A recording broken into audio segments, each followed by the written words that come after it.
আমরা এখন চলে এসেছি বেনারসের হিন্দু বিশ্ববিদ্যালয়ের ভিতরে। মদনমোহন মালব্য ইনি একজন আধুনিক মনস্ক এবং আধুনিক শিক্ষার ব্যাপারে খুবই উৎসাহী ছিলেন। তার সঙ্গে তিনি পরম্পরা যে হিন্দু ধর্মের ঐতিহ্যবাহী যে হিন্দু ধর্ম সেটিকে খুব ভালোবাসতেন।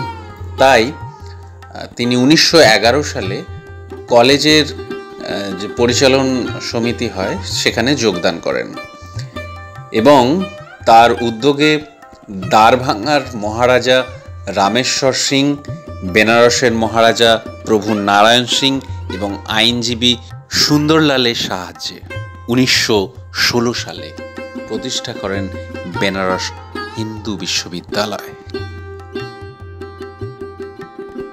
আর এই রাস্তার দুপাশে বিভিন্ন ডিপার্টমেন্টগুলো দেখা যাবে। এই যে বোর্ড দেখা গেল ডিপার্টমেন্ট অফ সায়েন্স, এই যে এখন যে বিল্ডিংটা দেখছেন এটা ডিপার্টমেন্ট অফ সায়েন্সের এরিয়া।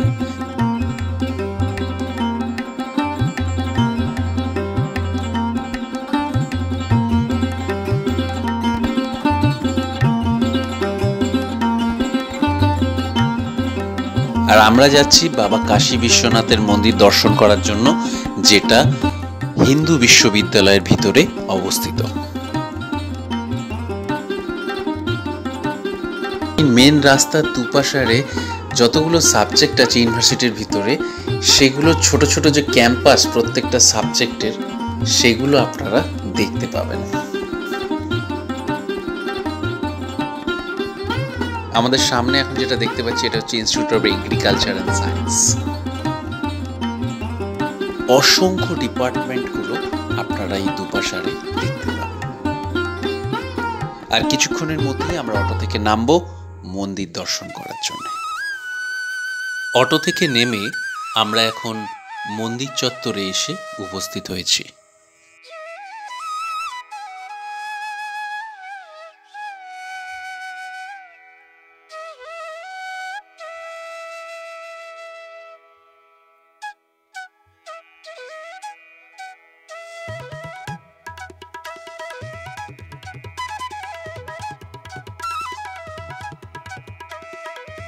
এই যে বাইরের অংশটা দেখছেন এটাই হচ্ছে মন্দির চত্বর। তো এখানে আপনারা টয়লেট, যেটা সুলভ শৌচালয় বলা হয় আর কি, সেগুলো পেয়ে যাবেন। এখানে খাবার দোকান পাবেন, আর পূজার সামগ্রী কেনার জন্য এখানে দোকানগুলো পাবেন। এই যে দেখতে পাচ্ছেন, তো এখান থেকেই আপনারা যদি পুজো দিতে চান ভিতরে মন্দিরে, তো এখান থেকে সামগ্রীগুলো কিনে নিতে পারেন, অথবা নাও কিছু কিনতে পারেন। আপনারা সরাসরি মন্দির দর্শন করার জন্য চলে যেতে পারেন।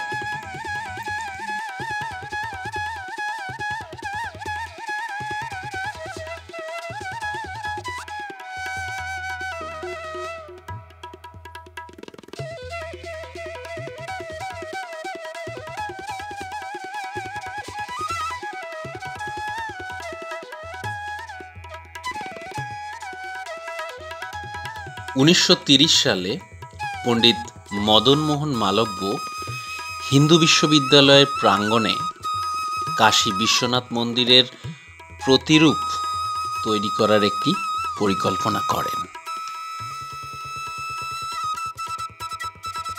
1931 সালের মার্চ মাসে এই মন্দিরের ভিত্তিপ্রস্তর স্থাপন হয় এবং বিড়লা পরিবার এই মন্দিরের নির্মাণ কার্য শুরু করেন। দীর্ঘ 35 বছরের অক্লান্ত পরিশ্রমের পর 1966 সালে এই মন্দিরটির কাজ সম্পূর্ণ হয়।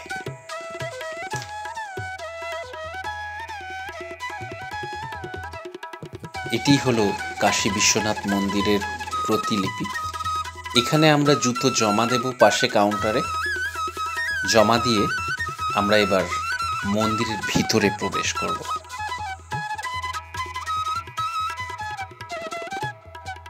এই কাশী বিশ্বনাথ মন্দিরের উচ্চতা প্রায় ৭৭ মিটার, যা ভারতের অন্যতম উঁচু মন্দির। এই মন্দিরটি তৈরি হয়েছে সাদা মার্বেল দিয়ে।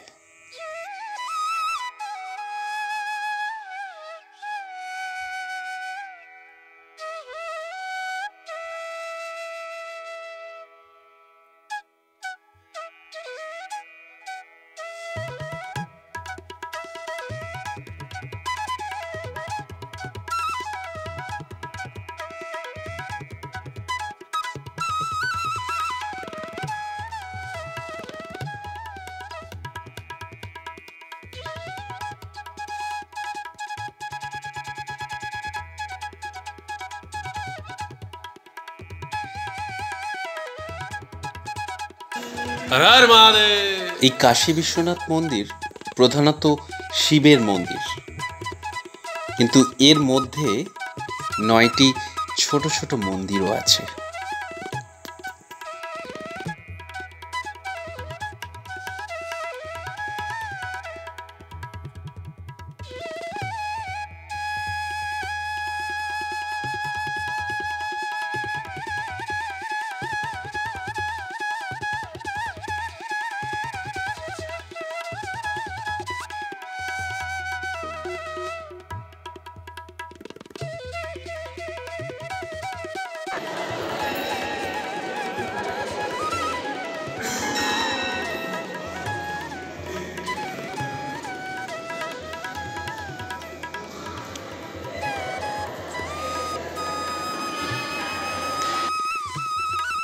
সামনের মেন দরজা দিয়েই শিব মন্দিরের প্রবেশ পথ। এই শিব মন্দিরের ঢোকার বাম দিকে আমরা এখন যে মন্দিরটি দেখতে পাচ্ছি, এটা হলো পঞ্চমুখী মহাদেবের মন্দির। এই হলো পঞ্চমুখী মহাদেবের মন্দির।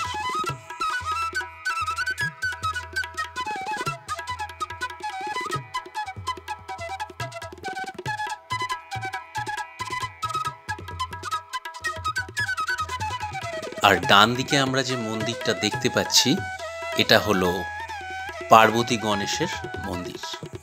এই হলো পার্বতী গণেশের মন্দির।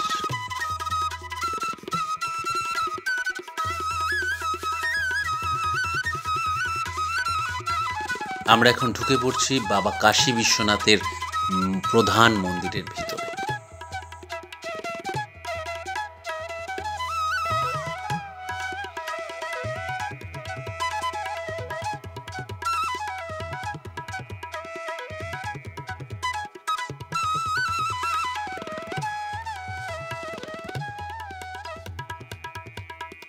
বাবা কাশী বিশ্বনাথের দর্শন করে আমরা মেন মন্দির থেকে একটু বাইরের চারপাশটা ঘুরে দেখার জন্য বেরোলাম। শিব মন্দিরই এখানকার প্রধান মন্দির। এছাড়াও যে আরও 8টি মন্দির আছে, সেগুলোর মধ্যে হলো লক্ষ্মীনারায়ণ মন্দির, দুর্গা মন্দির, নটরাজ মন্দির, পার্বতী গণেশ মন্দির, পঞ্চমুখী মহাদেব মন্দির, হনুমান মন্দির, সরস্বতী মন্দির ও নন্দী মন্দির। এটা হলো নন্দী মহারাজের মন্দির, যেটা মন্দিরের এক সাইডে অবস্থিত।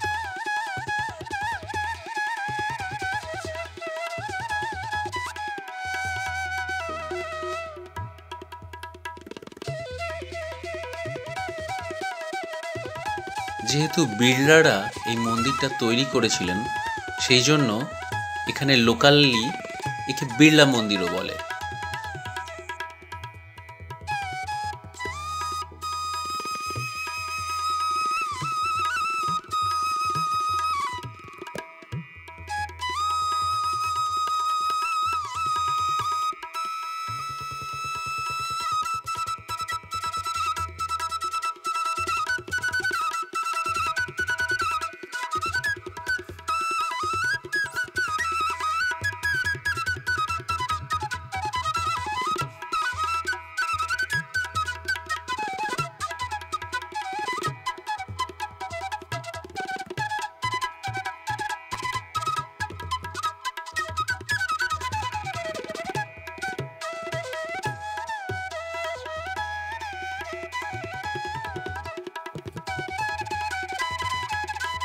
সারা মন্দির জুড়ে গীতার শ্লোক সুন্দর করে বর্ণিত আছে।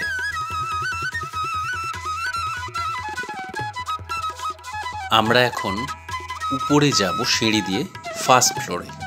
এই মন্দিরটি দুতলা, গ্রাউন্ড ফ্লোর আর ফার্স্ট ফ্লোর। আমরা এখন ফার্স্ট ফ্লোরে যাচ্ছি।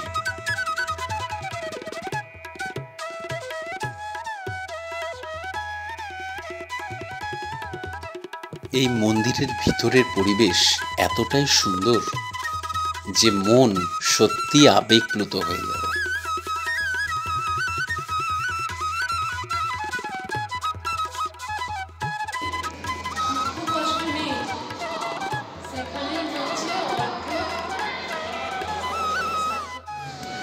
আমি চেয়ে চেয়ে দেখি সারাদিন, আজ ওই চোখে সাগরের নি, আমি তাই কি গান গাই কি বুঝি মনে মনে হয়ে গেল।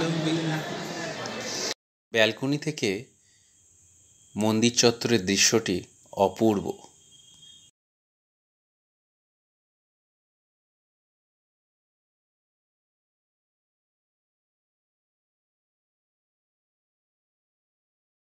কবরিতে ওই ঝড়ো ঝড়ো কনক চাপা,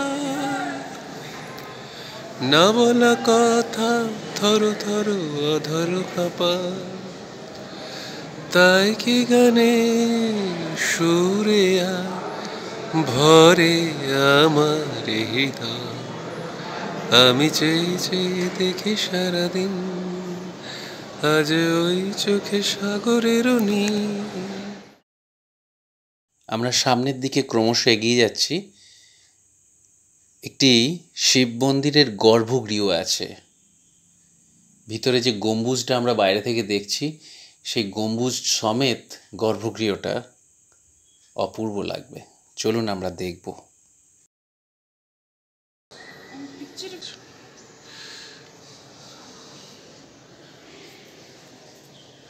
আমি নিদর্শনগুলোর ছবি দেখছি।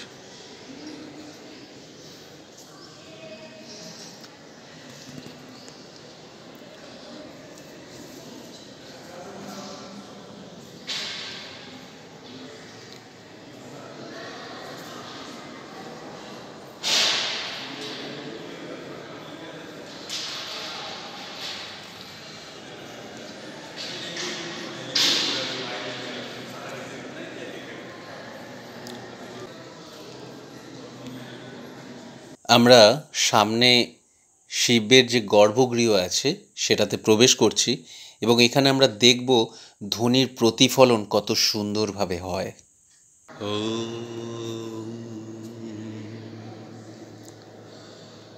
নমঃ শিবায়।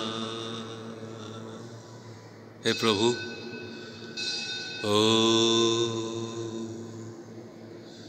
নমঃ শিবায়।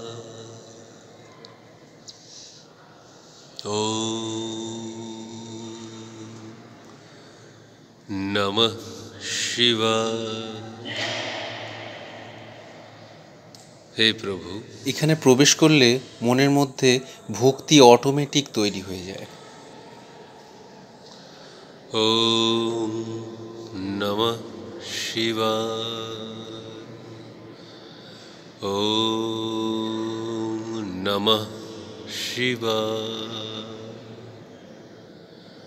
ওম নমঃ শিবায়। ওম নমঃ শিবায়।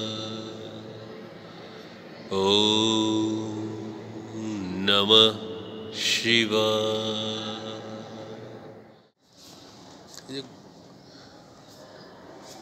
কি বিরাট স্থাপত্য!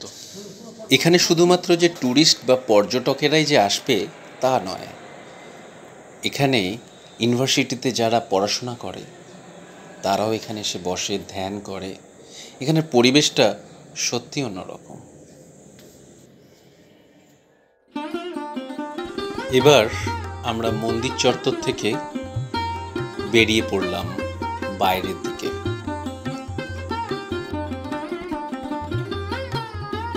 তো অটোতে আমরা এসে আবার উপস্থিত হলাম এবং এখান থেকে আমরা আবার আমাদের হোটেলের যে গন্তব্য সেদিকে রওনা দিলাম। তো একটা কথা বলি, অটো কিন্তু অবশ্যই রিজার্ভ করে নেবেন। এখানে দুভাবে রিজার্ভ করতে পারেন। যদি শুধু এই মন্দিরে আসার জন্যে, মানে ইউনিভার্সিটিতে আসার জন্যে যদি রিজার্ভ করেন তাহলে একটা 250-300 টাকা ভাড়া পড়ে। আর যদি আপনি সারাদিন বেনারস ঘুরতে চান তাহলে 1500 টাকা লাগে। সারাদিন আপনাকে নিয়ে একটা অটো ঘুরবে, 1500 টাকা আপনার রিজার্ভ খরচ লাগবে। আমরা চলে এলাম আমাদের হোটেলের আশপাশে। তো আজকের মতো আমাদের যাত্রাপথ এখানেই সমাপ্ত হচ্ছে। ধন্যবাদ।